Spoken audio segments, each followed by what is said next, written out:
Hey, badass business owners, welcome back to the show. Today, I want to talk about something that you might be doing and not even realizing it, and it's costing you thousands of dollars in profits every single year, and that is pricing. But let me explain.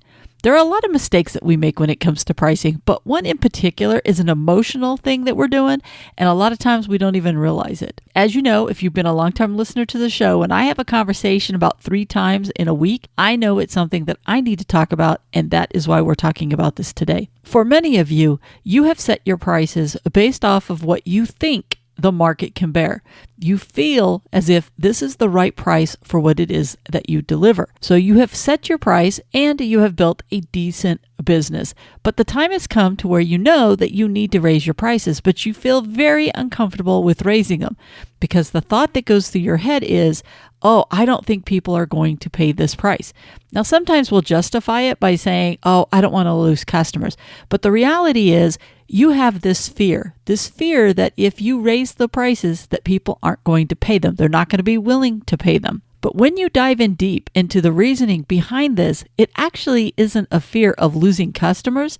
It's because you really feel you would never pay that price, so why would they pay that price? And that's an important fear for you to understand is when you are saying that people won't pay it, is that something that you think will happen or is that something that you know will happen? And the only way that you're going to know it is because you raise your prices and raise your prices and raise your prices, and now all of a sudden you start to lose people. The first thing you have to ask yourself, are they the cheap people that I was going to lose anyways? But that's not what we're here to talk about. I've talked about that one before. But what I want to talk about is the fact that if your brain is telling you and your gut is telling you, oh my God, that just feels bad. It makes me sick to my stomach. I just don't see people paying that price. I need you to step back for a minute. I need you to pull yourself out of your own body because I'm not asking you to pay that price. We're asking your customers to pay that price. And for many of you, you might not pay that price, but they would pay it all day long. Remember, people are willing to pay a big amount of money for things that solve their pain point. Now, I'm going to use an odd example, but I think I'm going to get this point across. I want you to think about a cell phone. We have cell phones that range anywhere from $100 up to $1,000 or more. Those of you with an iPhone 14 in your pocket know what I'm talking about, okay? Now, what would make somebody pay $1,000 for a phone and someone else say, I would never in a million years pay $1,000 for that phone? Usually it comes down to they don't see the value of having that $1,000. But most people who buy those high-end phones are looking at that phone saying, it is more than just a phone. It is my lifeline to my business. It allows me to do all these things that I want to do. It's the pain points that that phone solves because they can take their office on the road. They can do all kinds of stuff. They can contact people. They can do things immediately. There's a lot of reasons. The camera in it, whatever it may be. Where to someone else who doesn't need any of those things, they see zero value in buying a $1,000 phone. It all comes down to what somebody feels is right. Trust me, nobody pays the $1,000 and doesn't go, oh, that hurts. What they do is they start to weigh out the pain they have and can this phone solve that pain? Now, don't get me wrong. There's some people that just have to have the latest, greatest or whatever. But for most people, even though they don't like the price, they're still willing to pay the price because of what it solves for them. I want you to start thinking about your products and services that you have to offer. When you solve somebody's pain point, they're going to be willing to pay it. I don't know about you, but I never like when prices get raised on me. And I always have to go, rah, rah, rah, rah, rah. But ultimately, if they're solving my problem and they're making my life easier, I'm going to pay it. You know what? My bug guy, for example, just recently, I've been paying the same price forever and a day, and he raised it like $20. And was I happy? No. But do I understand? Yes. Am I going to drop him? No. I still want to make sure that I get sprayed for bugs every couple of months. And he's still a great guy, and I want them to still do my bugs. Don't get hung up on what you think you would pay. Don't get hung up on what you think they're not going to pay, especially when you have high-end customers with money. A couple of the people that I talk to, for example, they serve communities that have money. Not necessarily every single customer, but the majority of their customers have good incomes, and they are solving problems these people desperately need.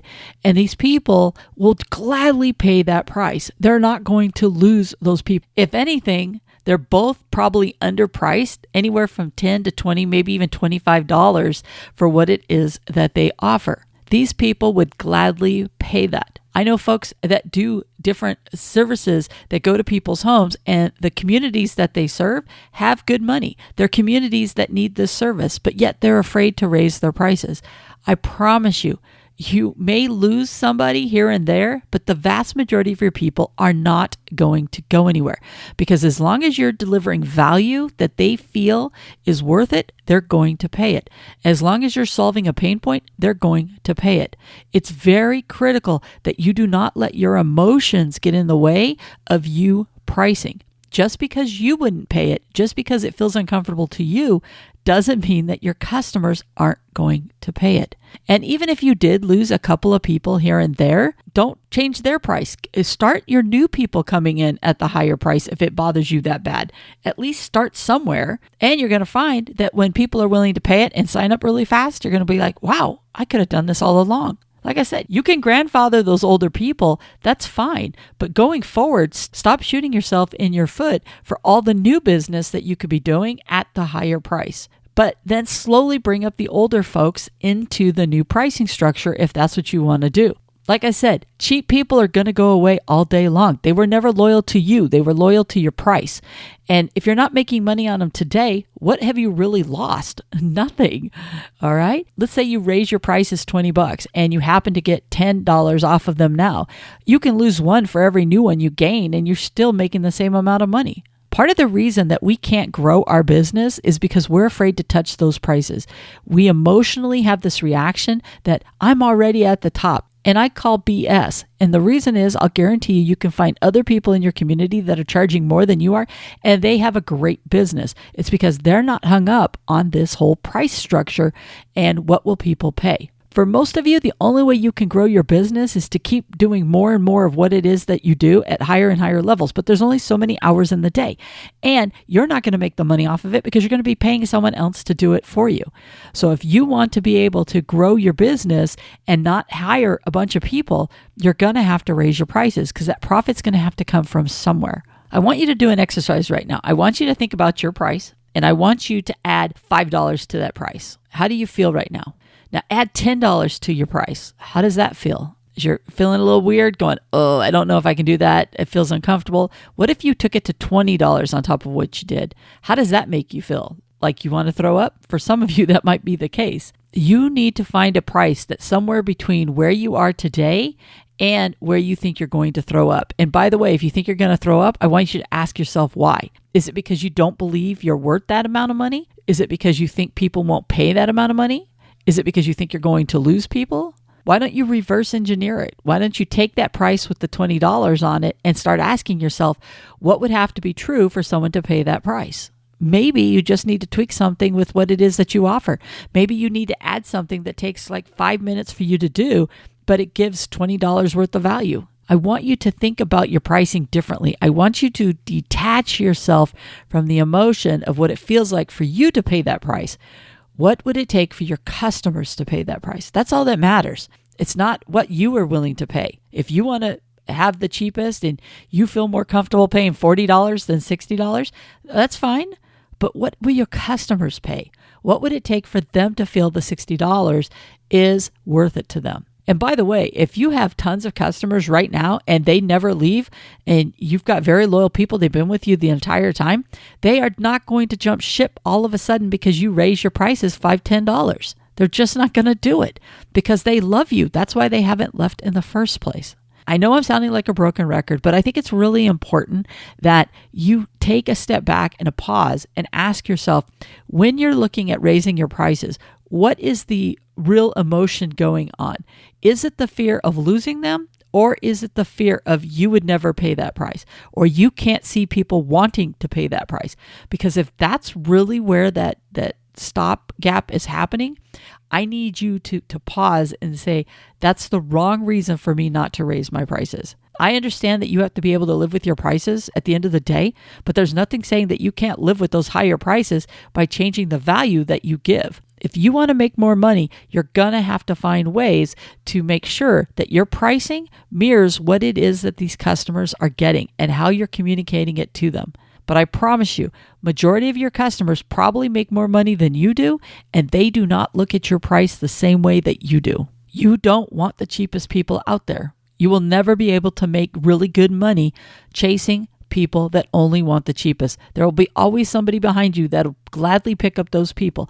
But the time has come in your business that you stop chasing all the cheap people that are out there and start chasing the customers that will appreciate what it is that you have to offer and the quality and everything that you put into your business and what you're willing to give. Hopefully this episode has touched someone out there to change their prices and it'll be all worth it. But I promise you, I have had this conversation. It's been like Groundhog's Day.